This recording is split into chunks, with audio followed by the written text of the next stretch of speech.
नमस्कार, आप देख रहे हैं इंडिया न्यूज का digital platform India news national और आपके साथ मैं हूं गौरव सिंह और मैं हूं आपके साथ दीपशिखा सिंह राजपूत। आज हम बात कर रहे हैं यूपी में होने वाले चुनाव पर जो सरगर्मी तेजी से बढ़ रही है उन्हीं के बारे में आज हम बात कर रहे हैं। लखनऊ की सीट जिसे एक प्राइम सीट कहा जाता है उस पर सस्पेंस बरकरार था और अब करीब करीब सस्पेंस के बादल छटते जा रहे हैं क्योंकि समाजवादी पार्टी अब रीटा बहुगुणा जोशी के बेटे मयंक जोशी को चुनावी मैदान में उतारने की सोच रही थी और ऐसे में बीजेपी ने भी एक बड़ा खेल कर दिया है। बिल्कुल गौरव, ये वाकई जो गेम है बहुत इंटरेस्टिंग है क्योंकि जिनको उन्होंने चुनावी मैदान में उतारा है वो ईडी रह चुके हैं, अफसर हैं। हाल ही में उन्होंने वीआरएस लिया और वीआरएस लेने के तुरंत ही 24 घंटे के अंदर ही उनको प्रत्याशी भी बना दिया गया। जी हम बात कर रहे हैं राजेंद्र की, है ना? राजेश्वर सिंह उनका नाम है और राजेश्वर सिंह जो है वो 96 बैच के अधिकारी हैं और उन्होंने अपनी जॉब पर रहते हुए, अधिकारी रहते हुए उन्होंने वीआरएस लिया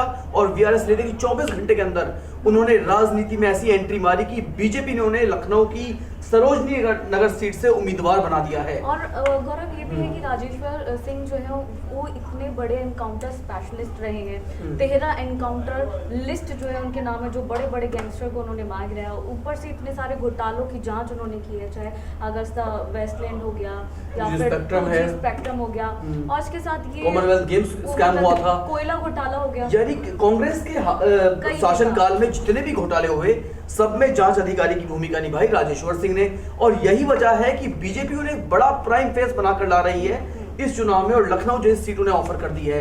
तो बड़ी बात अब ये है दीपशिखा, मुझे तो जो देखने में लग रहा है ना पूरा कि नहले पे दहला हो गया है। बिल्कुल है ना? गौरव, क्योंकि ना सिर्फ ये मामले बल्कि और भी ऐसे मामले रहे हैं जिनमें उन्होंने जांच की, चाहे ओम प्रकाश चौटाला का मामला हो गया, इसके अलावा सहारा ग्रुप का मामला था वो हो गया। तो ऐसे कई मामले हैं जिनका उजागर उन्होंने किया है, बड़े बड़े मामलों में जांच की है। तो वो अपने आप में एक बढ़िया छवि वाले व्यक्ति है। कहीं ना कहीं मुझे लगता है कि बीजेपी ने एक मैसेज क्लियर भी कर दिया है इन्हें टिकट देके कि जो घोटालों को के पीछे पड़ के घोटाले को एक्सपोज करता है ऐसे आदमी को हम चुनावी मैदान में लेकर आए हैं। तो कहीं ना कहीं उसका जो शासनकाल होगा, जो वो जब ऐसे फेस को हम लेकर आएंगे तो कहीं ना कहीं आपको एक साफ सुथरी राजनीति देखने को मिलेगी। बिल्कुल, है ना? वो स्कैम नहीं होने देंगे, कुछ भी स्कैम नहीं होने देंगे और इसी के लिए वो फेमस भी है। उन्हें खुद जेम्स बॉन्ड कहा जाता है, साइबर क्राइम के जेम्स बॉन्ड कहा जाता है उन्हें। मतलब कि जब जहां उनकी पोस्टिंग हुई उन्होंने तहलका मचा दिया और यही वजह है कि अपने छोटे से करियर में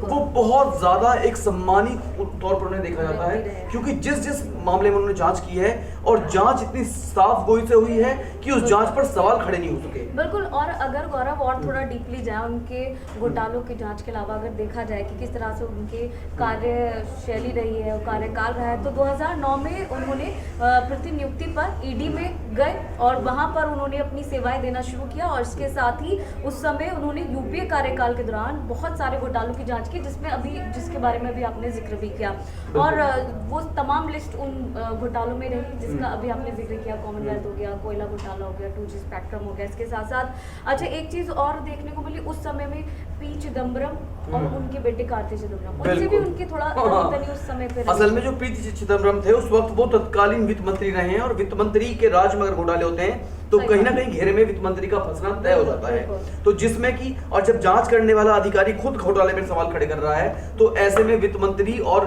जांच अधिकारी के बीच में तू मैं होना लाजमी है, जो कि हुई भी थी कि कार्ति चिदम्बरम और उनके पिता पी चिदम्बरम से इनके राजेश्वर सिंह के बिल्कुल 36 का आंकड़ा रहा है। और ऐसे में बीजेपी के लिए इससे बड़ा फेस और हो भी कह सकता था कि जिसकी एक जो नजर है, जिस नजर में उसे देखा जाता है, यानी जो उसकी छवि है वो बहुत साफ सुथरी है, वो एक एनकाउंटर स्पेशलिस्ट रहा है, वो साइबर क्राइम का जेम्स बॉन्ड रहा है, उसने कई घटनाओं का पर्दाफाश किया है। तो बड़ा सोच समझ के एक बड़ी प्लानिंग हो सकती है और यही वजह है कि उन्होंने जॉब पर रहते हुए रिटायरमेंट से पहले ही वीआरएस ले लिया। बिल्कुल, और एकदम से कूद पड़े चुनाव में। कहीं ना कहीं पॉजिटिव पॉइंट्स भी है बीजेपी के लिए क्योंकि एक मतलब पॉजिटिव कैरेक्टर के तौर पे उन्हें उतारा गया। क्योंकि इसके अलावा अगर हम आगे बात करें तो पूर्व सीएम ओम प्रकाश चौटाला हो गए, अभी जो हाल ही में उनको बेल मिली थी, और जगन मोहन रेड्डी हो गए। मधु कोड़ा के खिलाफ भ्रष्टाचार के मामले सामने आए, जांच भी राजेश्वर सिंह के द्वारा ही इन तमाम मामलों में की गई थी। उसके अलावा जैसे कि मैंने भी बताया कि सहारा के प्रमुख सुब्रत रॉय को जेल भेजा गया था, उन्हीं की जांच बाद जब निकल के सामने आई थी, और बहुत बड़ा घोटाला था। 24,000 इस मामले में देखा जाए दीपशिका, तो मुझे लगता है कि ये बहुत बड़ा एक चेहरा है जिसे एक बड़ी छवि, जिसकी इतनी साफ छवि हो कि इतने बड़े बड़े जिसने राजफाश किए हो, बड़े बड़े नेता हो, वो किसी बड़े नाम से डरने वाला और नहीं है। गौरव, क्योंकि सपा से जैसे प्रत्याशी उतारा गया, रीता बहुगुणा के जो बेटे हैं, उनके अपोजिट बीजेपी ने उतारा है। बड़ी बात ये भी है कि उस समय पे अखिलेश यादव और जो गोमती नदी से जुड़ा हुआ एक मामला था, रिवर फ्रंट वाला, इसकी जांच भी उन्होंने की। ओह, ये तो बिल्कुल नहले पे दहला है, क्योंकि इस बात पे सस्पेंस था कि लखनऊ की ये बहुत प्राइम सीट मानी जाती है, और अगर समाजवादी पार्टी ने एक नहला मारा, मैं नहला इसलिए कह रहा हूँ, वैसे अब तक ये इक्का था, लेकिन अब बीजेपी ने दहला चल दिया, तो अब ये नहला हो गया है। बिल्कुल सही। तो दीपशिका, बीजेपी ने क्या प्लानिंग करी? देखिए, कांग्रेस छोड़कर रीटा बहुगुणा जोशी गई बीजेपी में, जबकि उनके पिता और उनके भाई और वो सब कांग्रेस का चेहरा रहे हैं। जब रीटा बहुगुणा जोशी पहुंच गई बीजेपी में, तो रीटा बहुगुणा जोशी को बीजेपी ने टिकट नहीं दिया। उनका नाराज होना लाजमी था। हालांकि उनकी तरफ से इससे पहले कोई प्रतिक्रिया सामने आती, समाजवादी के अंदर खाने से खबर सामने आने लगी कि अब रीटा के बेटे मयंक जोशी को समाजवादी पार्टी टिकट दे देगी, यानी रीटा को कहीं ना कहीं बैकडोर से समाजवादी पार्टी में एंट्री मिल जाएगी।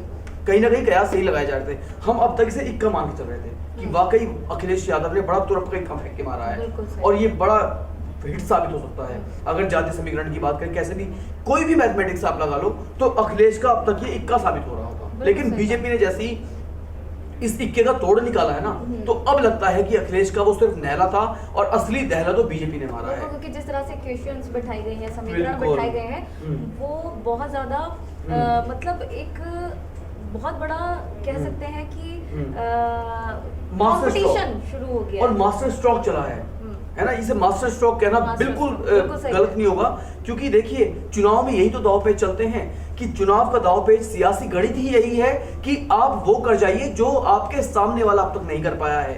और इस चाल को चलकर बीजेपी ने कहीं ना कहीं यह साबित कर दिया है कि बीजेपी में प्लानिंग की, बीजेपी में मुद्दे बनाने की, मुद्दों को उठाने की कमी तो नहीं है। बिल्कुल। और क्या लगता है कि किस तरीके की टक्कर फिर अब यहाँ देखने को मिलेगी? अगर देखिए, इस सीट से समाजवादी पार्टी मयंक को ही उतारती है, तो टक्कर तो बहुत बड़ी होने वाली है, क्योंकि नेक टू नेक फाइट हो जाएगी। मुझे ऐसा लगता है कि दोनों बड़े फेस होंगे, क्योंकि रीता बहुगुणा का जो टैग है उनके बेटे के साथ है, इसलिए भी नेक टू नेक फाइट, इसलिए वो बड़ी फाइट हो सकती है। अब हो सकता है कि अभी तक इस मामले में अखिलेश यादव ने कोई अनाउंसमेंट नहीं किया था कि हम मयंक को लेकर आ रहे हैं, ये कहीं अंदर खाने की खबरें चल रही थी। हो सकता है कि अब समाजवादी पार्टी इसका तोड़ निकाले कि अब एनकाउंटर स्पेशलिस्ट आ गया है, तो भैया हमें अब इससे भी बड़ा फेस लेके आना होगा। तो इससे बड़ा फेस तो मुझे लगता है अखिलेश यादव ही है। बिल्कुल सही। तो हो सकता है, लेकिन अखिलेश यादव इतना बड़ा रिस्क नहीं लेंगे कि वो लखनऊ जैसी सीट से खड़े हो जाएं। तो क्योंकि वो तो पहले ही टिकट अपना नामांकन भर चुके हैं। तो अब देखना ये होगा, दिलचस्पी होगा ये देखना कि अब अखिलेश यादव बीजेपी की इस मास्टर स्ट्रोक का क्या तोड़ निकाल पाते हैं। ऐसा कौन सा बड़ा चेहरा लेकर आते हैं जो कि राजेश्वर सिंह पर भारी पड़ जाए और लखनऊ में उन्हें फतह दिलवा सके। और अगर रीता बहुगुणा के बेटे ही इस चुनावी मैदान में रहते हैं, राजेश्वर सिंह के अपोजिट, तो ये देखना बहुत ही दिलचस्प होगा कि आखिर कौन इस जंग को जीतेगा। बिल्कुल, जैसा कि दीपशिका ने कहा है कि ये भी अपने आप में बहुत इंटरेस्टिंग होने वाला है कि अगर मयंक और राजेश्वर सिंह के बीच में मैच होता है, तो इस मैच में कौन किस पर भारी पड़ने वाला है, ये वाकई एक बहुत बड़ी बाजी होगी, जिसे देखना हम सबके लिए बहुत दिलचस्प होने वाला है। तो दोस्तों, आपका क्या कुछ कहना है इस वीडियो पर, इस खबर पर, हमें कमेंट्स करके जरूर बताएं, क्योंकि हमें आपके कमेंट्स का बेसब्री से इंतजार रहता है। इसके अलावा वीडियो अच्छी लगी तो वीडियो को लाइक करें, शेयर करें, और दुनिया भर की तमाम अपडेट्स के लिए लगातार सब्सक्राइब करें हमारा चैनल इंडिया न्यूज नेशनल। धन्यवाद। अगर आपको हमारा ये वीडियो पसंद आया हो तो वीडियो को लाइक करें और चैनल को सब्सक्राइब करें, और हाँ, बेल आइकन को दबाना ना भूलें ताकि आप तक वीडियो का नोटिफिकेशन पहुंचता रहे। देश और दुनिया की तमाम खबरों के लिए देखते रहिए इंडिया न्यूज नेशनल।